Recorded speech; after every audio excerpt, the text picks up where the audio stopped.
السلام علیکم ورحمۃ اللہ وبرکاتہ۔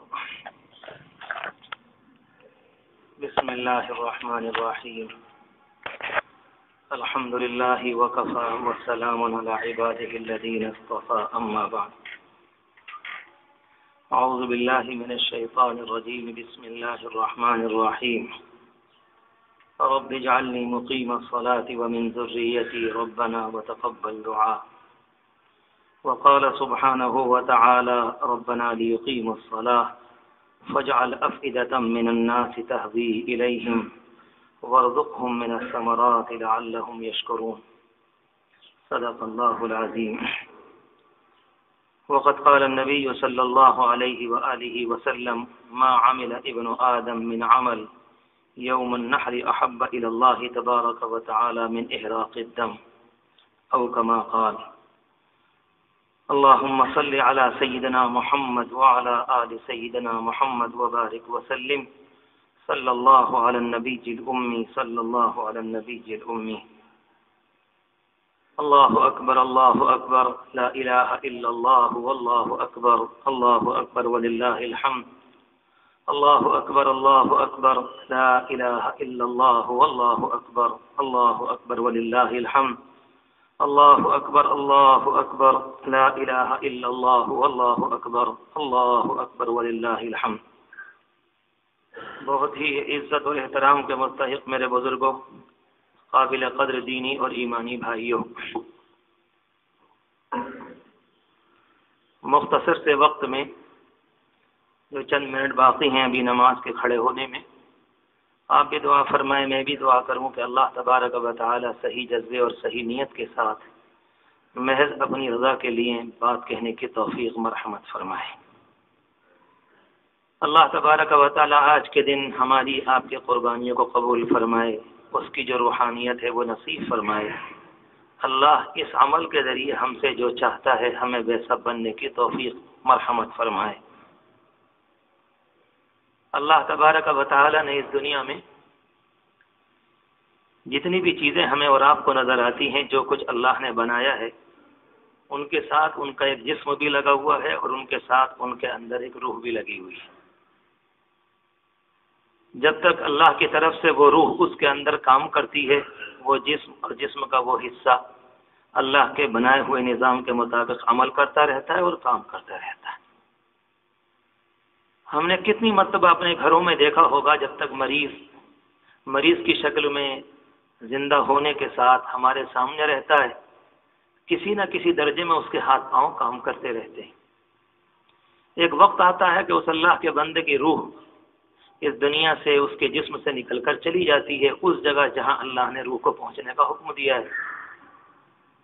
پھر اس کے بعد اس کے ہاتھ پاؤں بھی ہوتے ہیں، اس کا جسم بھی ہوتا ہے، اس کی آنکھیں بھی ہوتی ہیں، مگر وہ کچھ بھی کام نہیں کرتے۔ لوگ اس وقت اس کا نام بھی نہیں لیتے۔ لوگ یہ نہیں کہتے کہ عبد الرحمن یا عبد الرحیم کا جنازہ کب ہے، بلکہ یہ کہتے ہیں کہ میت کب جائے گی۔ نام بھی بدل دیتے ہیں اور نام لینے کو تیار بھی نہیں ہوتے۔ ہاتھ پاؤں بھی ہیں، سب کچھ ہے۔ کوئی انسان یہ نہیں کہہ سکتا کہ یہ انسان سب کچھ ہے، مگر سب کچھ ہوتے ہوئے کچھ بھی نہیں۔ ہاتھ پاؤں سلامت ہیں، آنکھیں موجود ہیں، دیدے بھی ہیں، کان بھی لگے ہوئے ہیں، سب کچھ ہے، سب کچھ ہوتے ہوئے کچھ بھی نہیں۔ کوئی اللہ کا بندہ معلوم کرے کہ یہ اللہ کا بندہ حرکت کیوں نہیں کرتا، اس کے ہاتھ پاؤں کیوں نہیں چل رہے؟ جواب دینے والے جواب دیتے ہیں کہ اس کی روح چلی گئی۔ یہ جسم ایک سواری کی طرح رب العالمین نے اس کے اوپر روح کو سوار کر دیا۔ روح کے دنیا کے اندر باقی رہنے کے لیے اللہ نے جسم کو ضروری قرار دیا۔ بغیر جسم کے روح کہاں رہے گی؟ اور جسم کو دنیا کے اندر کام کاج والا بنانے کے لیے اللہ نے روح کو لازم کیا کہ اس کے بغیر اس کی گاڑی نہیں چلے گی۔ بہت ہی آسان لفظوں میں ایک بات میں نے عرض کرنے کی کوشش کی، اگر ہم اور آپ اس چیز کو اس موقع پر یہاں سے لے لیں گے تو اللہ کی ذات سے امید ہے کہ قربانی کی روحانیت نصیب ہوگی۔ اللہ تبارک و تعالی نے جس طرح سے یہ نظام بنایا، ہمارے سارے اعمال کا ایک ظاہری بھی ہے اور ہمارے سارے اعمال کی ایک روح بھی ہے۔ جب ہم وضو کرنے کے لیے بیٹھتے ہیں تو بہت سے اللہ کے بندے کہتے ہیں کہ آپ کیا کر رہے ہیں؟ کہ وضو کر رہے ہیں۔ وضو کا ایک طریقہ ہے، مگر جب اللہ کا کوئی بندہ پوری طرح کامل طریقے پر وضو کر لیتا ہے، بظاہر تو وہ انسان جیسے پہلے تھا وہ اب بھی ہے، مگر یہ کہتا ہے مجھے اندر روحانی سکون ملا، طبیعت میں فرحت آ گئی، خوشی آ گئی، ایسا لگ رہا ہے کہ کچھ میں نے کام کر لیا۔ اگر کوئی اللہ کا بندہ غسل کرتا ہے تو یہ بات اور مکمل طریقے پر اس کو حاصل ہوتی ہے۔ ظاہری طور پر اس نے وضو کیا ہے، مگر عمل کرنے کے بعد اس کے دل کو ایک خوشی ملتی۔ فرمایا حضور پاک علیہ الصلوۃ والسلام نے جب کوئی اللہ کا بندہ وضو کرتا ہے تو اس کے بعد دعا کرتا ہے اللہم اجعلنی من التوابین، اللہ مجھے توبہ کرنے والوں میں سے بنا دیجئے اور مجھے پاکی حاصل کرنے والوں میں سے بنا دے۔ کیا مطلب؟ پاکی تو آپ نے حاصل کر لی، اے اللہ ظاہر کی تو میں نے کر لی، اندر کی دینے والے تو آپ ہیں، اندر کی پاکی تو آپ ہی کے اختیار میں۔ اس جسم کے نظام کو، روحانی نظام کو سمجھیں گے تو بات سمجھنا آسان ہوگی کہ اللہ تبارک و تعالی نے نماز کا ایک ظاہری جسم بنایا ہے جیسے ہم اور آپ روزانہ ادا کرتے ہیں، مگر اس کے اندر روحانیت ہے۔ ایک اللہ کا بندہ بے خیالی میں نماز پڑھتا ہے تو حضور پاک علیہ السلام کی حدیث شریف کہتی ہے کہ تمہاری نماز کا اعتبار نہیں۔ وضو اس نے بھی کیا ہے، مسجد میں وہ بھی آیا ہے، امام کے پیچھے وہ بھی تھا، مگر دل کہیں اور لگا ہوا تھا۔ بعض جگہ روایات میں آتا ہے کہ کسی اللہ کے بندے کی پوری نماز میں ایک رکوع قبول ہوتا ہے، کسی کا ایک سجدہ قبول ہوتا ہے، کسی کی ایک رکعت قبول ہوتی ہے، اور کبھی کبھی ایسا ہوتا ہے کہ اللہ گندے کپڑے میں لپیٹ کر منہ پر مار دیتا ہے، تمہاری اس لیے نہیں تھی، آیا وہ بھی مسجد میں ہے، وہ بھی مسجد میں کھڑا ہوا تھا۔ معلوم یہ ہوا کہ جسمانی وجود کے ساتھ روحانی ضروری ہے۔ اس اللہ کے بندے نے جسمانی دیکھنے میں تو نماز ادا کی، مگر اندر حقیقت خالی تھی، رب العالمین کے ہاں قابل قبول تھی۔ بالکل روزے کا بھی یہی معاملہ حدیث شریف میں فرمایا گیا، حضور پاک علیہ السلام نے فرمایا اگر کوئی اللہ کا بندہ روزے کے درمیان گالی کو، جھوٹ کو، بدتمیزی باتوں کو نہ چھوڑے، اللہ کو اس کے روزے کی کوئی ضرورت نہیں۔ صبح سے شام تک وہ بھی روزے میں ہے، وہ بھی بھوکا رہا ہے، اس نے بھی کھانے اور پانی سے اپنے آپ کو بچایا، مگر آپ دنیا میں جو بات لے کر آئے تھے وہ حق لے کر آئے تھے۔ آپ نے فرمایا ایسے روزے کی اللہ کو ضرورت نہیں۔ دنیا کے اندر کہنے والے یہی کہیں گے کہ روزہ رکھا ہے، اس نے ہمارے سامنے رکھا ہے، سحری میں شریک تھا، افطار میں شریک تھا، دن میں پانی نہیں پیا، مگر اللہ کے رسول دنیا میں شاعری کرنے نہیں آئے، کوئی جذبات کی باتیں بیان کرنے نہیں آئے تھے، ان سے بڑا سچائیوں کو جاننے والا اس دنیا میں کوئی نہیں ہے۔ انہوں نے یہ بات بیان کی کہ دیکھنے میں یہ اللہ کا بندہ تمہارے ساتھ ہے، بھوکا رہنے میں، روزہ رکھنے میں، مگر اللہ کے نگاہ میں اس کی کوئی حیثیت نہیں۔ 1.5-2 لاکھ روپیہ خرچ کر کے کوئی اللہ کا بندہ حج کے لیے جاتا ہے اور وہاں پر جا کر کہتا ہے لبیک اللہم لبیک، میرے مالک میں حاضر ہوں۔ حدیث شریف میں آتا ہے کہ صحیح طریقے پر، ظاہری اور اندر کے طریقے پر کام ہو گیا، جب لوٹ کر آئے گا تو رجع کیوم ولدتہ امہ، ایسے آئے گا گویا کہ اپنی ماں کے پیٹ سے آج جنم لیا ہے۔ ایک گناہ کا دھبا اس کے دل پر نہیں، رب العالمین صاف کر دیتا ہے۔ حضور پاک علیہ السلام تشریف فرماتے، آپ نے ایک موقع پر، کسی موقع پر عرفات میں آپ نے دیکھا کہ آپ مسکرا رہے ہیں، کسی نے معلوم کہ اللہ کے رسول مسکراہٹ کی کیا وجہ ہے؟ آپ نے فرمایا کہ میں نے شیطان کو دیکھا کہ اپنے بالوں کو نوچ رہا ہے، سر کو پیٹ رہا ہے، میری مایا لٹ گئی۔ میں نے زندگی پر جن لوگوں کو گمراہ کیا تھا اللہ کے راستے سے ہٹایا، آج میدان عرفات میں اللہ کے سامنے رو کر معافی مانگ لی، سب اللہ کے ہو گئے، میری پونجی لٹ گئی۔ اور بالکل اسی طریقے پر آپ نے یہ بھی فرمایا حضور پاک علیہ الصلوۃ والسلام نے، اگر کوئی اللہ کا بندہ حج کو جاتا ہے اور صحیح طریقے پر روحانیت اور اس کا دل اس کے ساتھ نہیں، جب وہ کہتا ہے لبیک اللہ حاضر ہوں، رب العالمین کہتا ہے تیرا لبیک قبول نہیں، مطعمک حرام، ملبسک حرام، مشربک حرام، تیرا کھانا پینا حرام ہے، فانا یستجاب لک، تیری دعائیں کیسے قبول ہو جائیں گی؟ یہ دونوں باتیں حضور پاک علیہ الصلوۃ والسلام کی زبان سے نکلی ہیں، ان سے بڑھ کر زبان دنیا میں ترجمان، حقی ترجمان کوئی نہیں ہے۔ ایسا نہیں تھا جیسے ہم اور آپ موڈ میں کسی وقت آتے ہیں، کوئی بات کہہ دی اپنے دوست سے، ٹھیک ہے، اپنی جان کو تمہارے اوپر چھڑک دیں گے، یہ زبانی لنترانیاں کہلاتی ہیں۔ حضور پاک علیہ السلام کوئی جذباتی بات کرنے نہیں آئے، جو کچھ بیان فرمایا کرتے تھے اللہ کے اشارے سے کہتے تھے، اور رب العالمین کی جانب سے آپ کو اشارہ ہوتا کہ آپ یہ بات فرمائیں، وما ينطق عن الهوى ان هو الا وحی یوحى، کہ پیغمبر اپنی خواہش سے کچھ نہیں کہتے، اللہ کے بتلائے ہوئے سے بیان کرتے۔ ساری عبادات کا میں نے جلدی جلدی ایک اشارہ کیا آپ سے، ان باتوں کو سمجھ کر ہماری اور آپ کی قربانی کا سمجھنا آسان ہوگا۔ قربانی ایک جانور ہے جو عنقریب کچھ دیر کے بعد آپ اپنی استطاعت کے مطابق انشاءاللہ کریں گے اور اللہ قبول فرمائے۔ میں نے عرض کیا کہ قربانی ایک جانور ہے، دیکھنے میں قربان کیا جاتا ہے، مگر وہ بھی اپنے اندر ایک روحانیت رکھتا ہے کہ کیا وہ چیز ہے جس کی بنیاد پر ہم لوگوں کا مسئلہ یہ ہے کہ جس دن سے ہمارے اندر سے اعمال کی روح غائب ہو گئی، دنیا کو اعتراض کرنے کا موقع مل گیا۔ بہت سے لوگ کہتے ہیں نماز سے کیا ہوگا، تم کہتے ہو نماز برائیوں سے روکتی ہے، لوگ منہ پر کہہ کے جاتے ہیں اگر نماز برائیوں سے روکتی تو 70 سال کا بوڑھا ہماری مسجد میں نماز پڑھنے آتا ہے، ہم نے اسے آج تک گالی سے پیچھے ہٹتے ہوئے نہیں دیکھا۔ جھوٹ میں سب سے آگے ہوتا ہے۔ میری بدعملی کے نتیجے میں اللہ کے رسول کا لایا ہوا دین، مبارک دین بدنام ہوا، بٹا اس پر آتا ہے۔ ہمیں لوگ کون پوچھتے ہیں؟ صرف اس بنیاد پر کہ ہم نے ٹھیک سے کام نہیں کیا تو دین بدنام۔ اگر روزہ انسانوں کو برائیوں سے روکتا تو لوگ کہتے ہیں کہ تمہیں 50 سال روزہ رکھتے ہوئے ہو گئے، ہم نے آئے دن تمہارے منہ سے غیبتیں سنی اور گالیاں سنی، ہم کیسے مانیں کہ تمہارا روزہ برائیوں سے روکتا ہے؟ جس دن سے اعمال کا ڈھانچہ باقی رہ گیا، اندر کی روحانیت ختم ہو گئی، اس دن سے انسانوں کو اعتراض کرنے کا موقع مل گیا۔ حضور پاک علیہ السلام کے زمانے میں یہی قربانی تھی۔ صدیق اکبر، عمر فاروق، عثمان و علی کا دور تقریباً 33 سال کے قریب پہنچتا ہے، جا کر کچھ اور زیادہ۔ ان اللہ کے بندوں کے زمانے میں یہی قربانی تھی۔ اسلام کا جو دور اول تقریباً 800-900 سال کو گھرا ہوا ہے، اس میں یہی قربانی تھی، مگر اس زمانے میں جب قربانی ہو رہی تھی تو کبھی کسی نے انگلی نہیں اٹھائی۔ میں نے کل اشارہ کیا تھا جمعے کی نماز سے پہلے، اس زمانے میں ہزاروں اعتراض آتے ہیں کہ لوگ ہتھیاں کرتے ہیں، کوئی کہتا ہے کہ یہ کرتے ہیں، کوئی کہتا ہے کہ یہ کرتے ہیں۔ اگر روحانیت سے خالی ہوگی تو قربانی دنیا کو اعتراض کا موقع ملے گا اور دنیا کہے گی، اور ظاہری طور پر اس کا کہنا بجائے۔ مسئلہ قربانی تو ایک علامت اور ایک رمز ہے، ایک پہچان ہے، مسئلہ تو کچھ اور ہے اس کے پیچھے۔ اگر کسی اللہ کے بندے نے قربانی کرتے ہوئے اس چیز کو اپنے اندر پیدا کر لیا، اگر کسی مسجد کے 50 آدمی کسی جگہ طے کر لیں کہ قربانی کے موقع پر اپنے جذبات، اپنی خواہشات کو، اپنے ناپاک ارادوں کو آج خدا کے سامنے ہم قربانی کے جانور کی شکل میں کاٹ رہے ہیں، ذبح کر رہے ہیں، آئندہ جھوٹ نہیں بولیں گے، غیبت نہیں کریں گے، برا نہیں دیکھیں گے، برا نہیں بولیں گے، میں اللہ کی قسم کھا کر کہتا ہوں خدا کے گھر میں اس محلے کی ہدایت کے لیے وہ تنہا 50 انسان کافی ہوں گے۔ کوئی اللہ کا بندہ کر کر دیکھے۔ ہم لوگ سمجھتے ہیں کہ دنیا میں ایسے ہی دین پھیل جائے، یہ دنیا کا نظام نہیں، ناممکن ہے۔ حضور پاک علیہ الصلوۃ والسلام نے بار بار قرآن مجید کی آیت صحابہ کرام کے سامنے پڑھی، لن ینال اللہ لحومها ولا دماؤها ولکن ینالہ التقوی منکم، اس کا گوشت، اس کا خون اللہ کو نہیں چاہیے، وہ نہیں پہنچتا، تمہارے دل کی کیفیت کیا ہے؟ تم نے تنہا اپنے جانور کو قربان کیا یا اس کی شکل میں بظاہر اس کے گلے پر تم نے چھری چلائی اور وہ اپنی منزل کو پہنچ گیا، دیکھنے میں وہ عمل تھا مگر حقیقت میں اپنے جذبات کی قربانی کو اگر کیا ہے تو قربانی قبول ہے۔ کتنی مرتبہ ایسا ہوتا ہے ہماری بیویوں کا مطالبہ کچھ اور ہوتا ہے، اللہ اس کے رسول کا مطالبہ الگ ہوتا ہے، اللہ اس کے رسول کے دین پر چھری چلا دیتے ہیں، بیوی کی بات کو مانا جاتا ہے۔ عید کے موقع پر اس طرح کی باتوں کا چھیڑنا کوئی اچھا نہیں۔ کتنے دن ہو گئے، ٹانگیں لرز رہی ہیں، کانپ رہی ہیں، بالکل ایسا لگتا ہے کہ اب قبر میں پہنچے جب پہنچے۔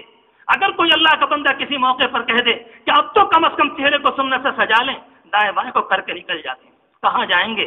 کس راستے سے پہنچیں گے؟ کہاں ہے بیک ڈور؟ اللہ کے لیے ایک ہی دروازہ ہے۔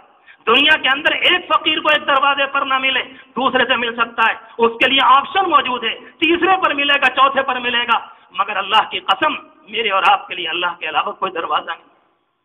معافی ہوگی تو وہیں سے ہوگی، کر کے دیکھ لو۔ ہم گناہ کر کے سمجھتے ہیں اللہ کو پیچھے کر دیں گے، وما انتم بمعجزین فی الارض، تم اللہ کو زیر نہ کر سکو گے۔ ایک موقع پر فرمایا اقترب للناس حسابهم وهم فی غفلۃ معرضون، حساب کی گھڑی قریب آ گئی، تمہیں کچھ پتہ نہیں۔ وکأی من آیۃ فی السماوات والارض، کتنی نشانیاں ہیں، لوگ دیکھ کر نکل جاتے ہیں، دائیں بائیں کو دیکھنے کو تیار نہیں۔ اللہ تبارک و تعالیٰ نے اپنے پیغمبر کے ذریعے ہم اور آپ کو قربانی کا عمل دیا۔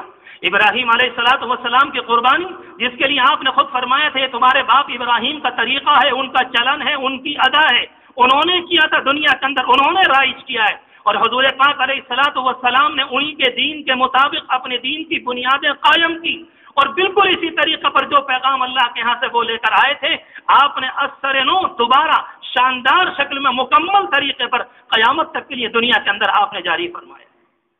بالکل وہی ادا ہے۔ 4 اس اللہ کے بندے کے امتحان ہوئے، مختصراً عرض کروں، نگاہ میری گھڑی پر ہے۔ پہلی قربانی اس زمانے میں ابراہیم علیہ السلام کی یہ تھی کہ آپ نے سب سے پہلے اپنے باپ کو دعوت دی۔ جب قربانی آئے گی تو ابراہیم علیہ السلام یاد آئیں گے اور یاد کرنے پڑیں گے، اور جب وہ یاد آئیں گے تو ان کی زندگی کا ایک کونا نہیں، ان کی زبان بھی یاد آئے گی، ان کی تہذیب بھی یاد آئے گی، ان کا کردار بھی یاد آئے گا، بچوں کے ساتھ محبت بھی یاد آئے گی، اولاد کے ساتھ ان کی وابستگی بھی یاد آئے گی، اور اگر یاد نہیں آئی تو اس کا مطلب یہ ہے کہ قربانی میں دل لگی نہیں۔ وہ تو پوری کیفیت کو یاد کرنا پڑے گا۔ سب سے پہلے اپنے گھر میں آنکھ کھولی، اپنے گھر کو بت کدا پایا، اپنے باپ کو پجاری پایا۔ ان کا باپ اس زمانے کا لاٹ پادری تھا، لگتا ہے کہ وزیر مال تھا اس زمانے کے اندر۔ اور پوری بات کے بعد جب یہ اندازہ ہو گیا کہ یہ سننے کو تیار نہیں، وہ لب و لہجہ، دل کے اندر وہ عاجزی، وہ ٹوٹا پن، اپنے باپ کا احترام اور جہنم سے بچانے کی آرزو اور تمنا اور تڑپ، کس محبت سے قرآن مجید ان کے جملوں کو نقل کرتا ہے، یا ابت لا تعبد الشیطان، ابا شیطان کی پوجا نہ کریے، ان الشیطان کان للرحمن عصیا، یہ تو خدا کا نافرمان ہے۔ ابا مجھے ڈر لگتا ہے ان یمسک عذاب من الرحمن، کہیں خدا کا عذاب تو میں نہ پکڑ لے۔ پوری بات کہتے ہیں اپنے گھر کے اندر، اپنے باپ سے کہتے ہیں۔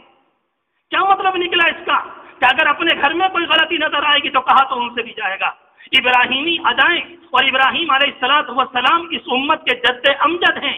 حضور پاک علیہ السلام کا سلسلہ ان تک تقریباً 34 پشتوں کے بعد پہنچتا ہے، اور حضور پاک علیہ السلام ان کی نسل میں تشریف لائے، گویا کہ وہ ہمارے جد امجد، ہم سے ہمارے دادا ان کے اور ان کے اور ان کے اور ان کے سینکڑوں کے پیچھے جا کر ایک پوتے کی ذمہ داری یہ ہے وہ اپنے دادا کی اداؤں پر مر مٹے، اور جبکہ دادا بھی ایسا ہوگا اللہ کا عاشق نہیں، سید العشاق، کہ دنیا میں ان سے بڑھ کر کوئی عاشق محمد الرسول اللہ کے علاوہ کوئی نہیں آیا۔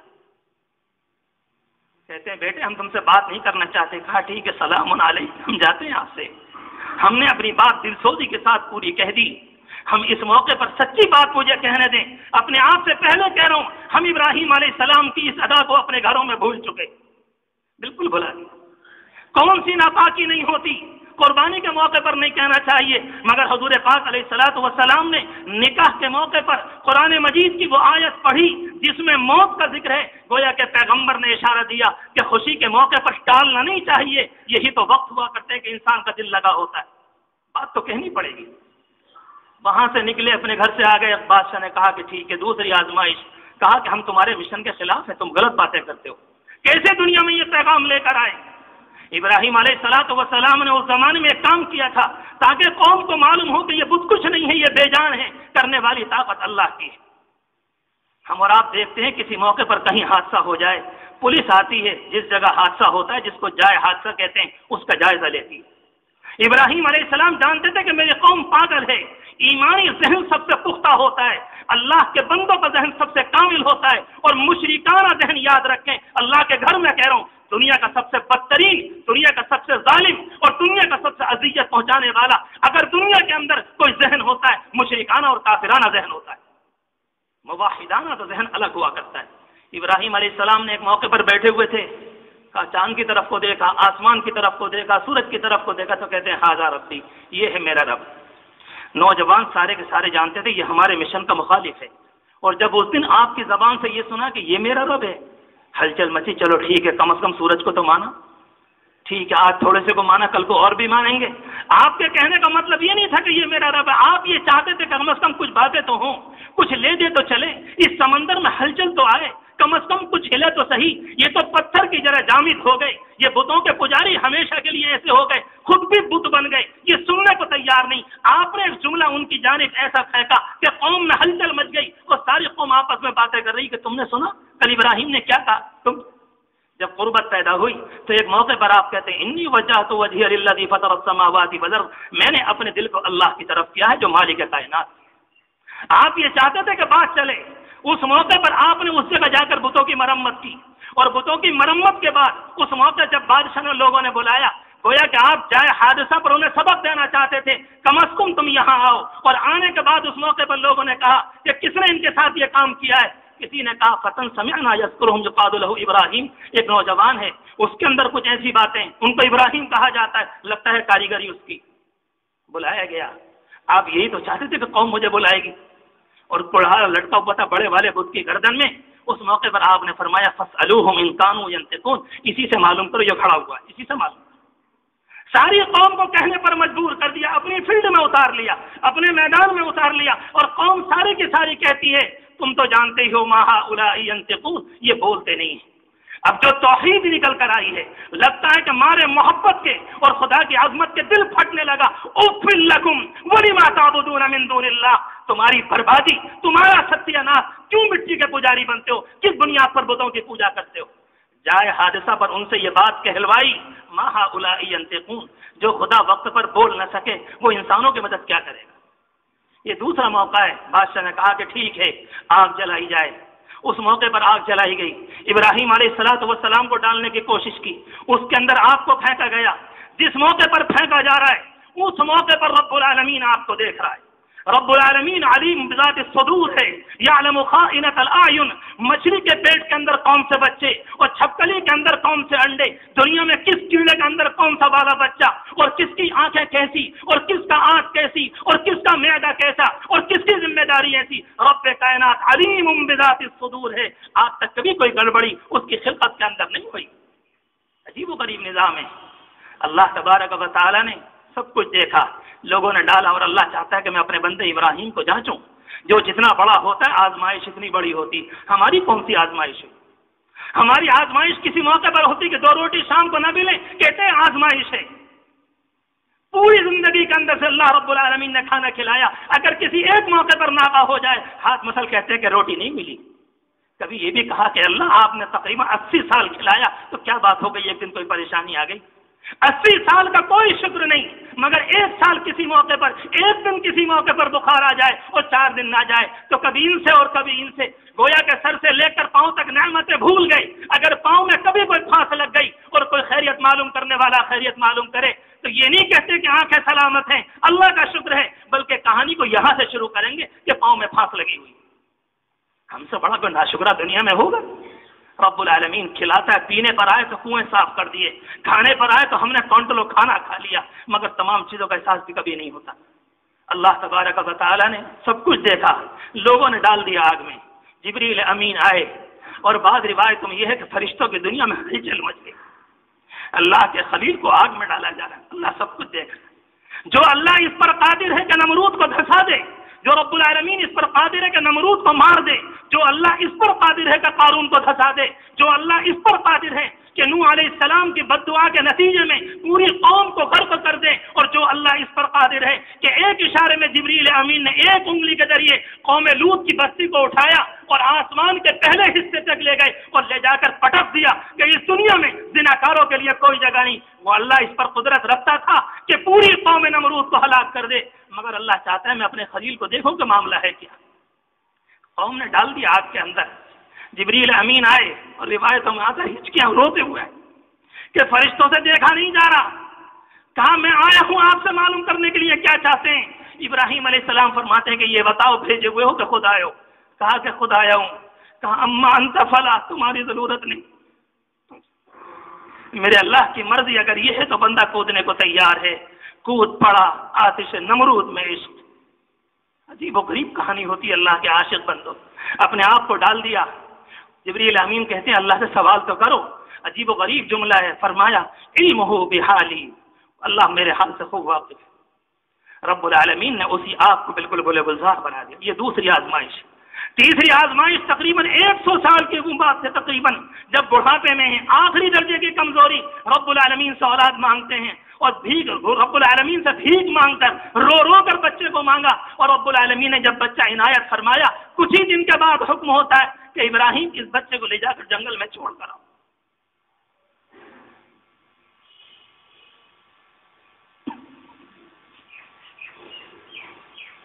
ہم کبھی اپنے بچے کو جب گھر میں چھوڑ کر جاتے ہیں، تالا لگا ہوتا ہے، 4 دیواری میں ہوتا ہے، 5 پڑوسیوں سے کہہ کے جاتے ہیں ذرا دیکھنا 2 دن کے لیے دے ہی جا رہا ہوں، کہا گیا جاؤ جنگل میں چھوڑ کر۔ قرآن خود گواہ ہے کہ وہاں پر گھاس بھی نہیں، وہاں پر پانی بھی نہیں۔ اللہ کا بندہ پلٹ کر یہ نہیں پوچھتا کہ مالک آزمائش کی بھی کوئی حد ہوتی ہے، کوئی حد تو ہوتی ہے۔ باپ نے نکالا، قوم نے نکالا، بادشاہ نے نکالا، ایک بڑھاپے میں سہارا ملا تو آپ کہتے ہیں اس کو ماں کے بچے کے ساتھ جنگل میں چھوڑ کر۔ کیا اللہ اور کیا ابراہیم تھے، اللہ ان کی کوئی نقل آج کے دن مجھے اور آپ کو نصیب فرما دے۔ روایت میں آتا ہے آپ وہاں گئے، بی بی کو بیٹھایا، کچھ پانی تھوڑا سا کھانے کا سامان روانہ ہونے لگے، بی بی نے ہاتھ پکڑ لیا، آپ کہاں جاتے ہیں؟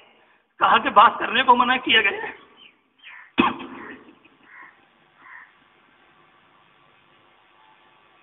میں تم سے بات نہیں کر سکتا، جانے لگے۔ کہا ایک بات معلوم کرتی ہوں کہ اللہ کا اشارہ ہے کہ کیا ہے؟ ہاں قضا امرنی ربی، ہاں اللہ کا اشارہ یہی ہے۔ کہا کہ جائیے اللہ ہمیں سلامت رکھے گا۔ روایت میں آتا کہ چلے گئے، بخاری شریف کی روایت ہے، پہاڑ کی آڑ میں گئے، باپ ہوتا ہے، بات کلیجے کی نکل کر منہ کے اوپر آ گئی، کہتے ہیں ربنا انی اسکنت من ذریتی، میرے مالک ویرانے میں آباد کیا ہے اور میری دل کی چاہت، میری تڑپ، میری لگن، میری محنت، میری جد و جہد یہ ہے ربنا لیقیموا الصلاۃ کہ دنیا میں تیرا نام بلند ہو جائے، تیرے بندے نمازی بندے دنیا میں آباد ہو جائے۔ کیا اس اللہ کی بندی کا مقام ہے؟ وہیں پر پانی ختم ہوا، دوڑ بھاگ کی، لمبا چوڑا واقعہ میں اس میں نہیں جاتا، تمام دوڑ بھاگ، روایت میں آتا کبھی ادھر جاتی کبھی ادھر، بیچ کا حصہ ایسا تھا جہاں سے بچہ نظر نہیں آتا تھا، تو دوڑ کر تیزی سے اس کو پار کر دی۔ اللہ کو یہ دوڑ اتنی پسند آئی کہ قیامت تک کے لیے لازم کر دیا کہ یہاں آؤ گے تو میری بندی کی دوڑ تم کو دوڑنی پڑے گی۔ یہ ادائیں ہیں ان کی، یہ امتحان ہو گیا۔ اور جب بچہ بڑا ہوا تو رب العالمین کہتا چوتھا امتحان، کہ چوتھا امتحان کیا ہے کہ جاؤ اپنے اس لفظ جگر کو، بڑھاپے کے سہارے کو تم جا کر ہمارے نام پر ذبح کر دو۔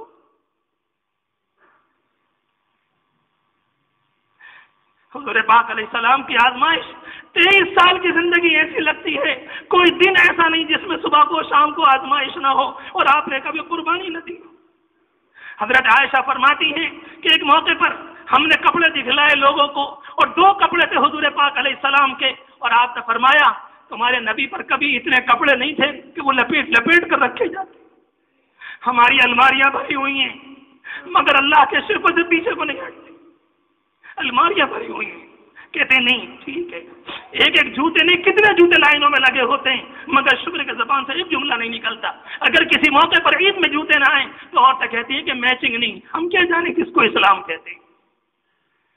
ابراہیم علیہ السلام کے متعلق آتا ہے، آپ آئے، آپ بچے کو لے کر گئے، شیطان راستے میں آیا، آپ نے کہا میں تجھ سے منہ ملانے کو تیار نہیں، اگر اللہ کا حکم ہے تو بچے کی قربانی۔ جس موقع پر قرآن مجید نے اس واقعے کو بیان کیا، یہ تو بیان کیا جب وہ دوڑنے لگے، یہ تو بیان کیا کہ بچے سے باپ نے خواب کو بیان کیا، یہ تو بیان کیا کہ بیٹے نے کہا کہ بجان آپ کر لیجئے، یہ بھی قرآن نے بیان کیا کہ ان قریب آپ مجھے صبر کرنے والوں میں پائیں گے، یہ بھی قرآن نے بیان کیا کہ ایک نے لٹا دیا اور دوسرا لیٹ گیا، یہ بھی قرآن نے بیان کیا کہ رب العالمین نے جنت سے دمبے کو بھیجا، لیکن جس موقع پر لٹایا اور جس موقع پر ٹانگوں کو باندھا اور جس موقع پر چھری رکھی، اللہ نے اس کو بیان نہیں کیا کہ بندے اس کو برداشت نہ کر سکیں گے۔ باقی تم سمجھو، کچھ سلوٹوں میں بھی کہا جاتا ہے اتنے اندھے نہیں ہوگے دل کے کہ کم از کم ہماری بات کو نہ سمجھ سکو۔ ابن کثیر کہتے ہیں ابراہیم علیہ السلام نے اپنے بیٹے کے پاؤں بھی باندھے، ہاتھ بھی باندھے، اور بیٹا کہتا ابا جان میرے منہ کو زمین کے بل کر دیجیے، اگر آنکھ مل گئی آپ اللہ کے حکم کو پورا نہ کر سکیں گے۔ یہ قربانی، اس کو قربانی کہا جاتا ہے۔ جیسے آپ نے یہ کام کیا رب العالمین نے فرمایا امتحان مقصود تھا وہ پورا ہو چکا، خبردار اب کچھ نہیں۔ دمبا آیا، جبریل امین کھڑے ہیں اور یہ اللہ اکبر کا جملہ جبریل امین وہاں سے لے کر آئے۔ ابراہیم علیہ السلام نے اپنی جانب سے کہا، اسماعیل علیہ السلام نے اپنی جانب سے کہا۔ یہ وہ تکبیر جو آج کل ہم اور آپ ہر نماز کے بعد ادا کرتے ہیں، یہ باپ بیٹے جبریل امین تینوں کا زبان سے نکالا ہوا ایک نغمہ ہے، یہ ہمارا اس زمانے کا ترانہ ہے، یہ رب العالمین کی کبریائی کے بول ہیں جس سے ہمارے دل کا تعلق اللہ کی ذات سے جڑتا ہے۔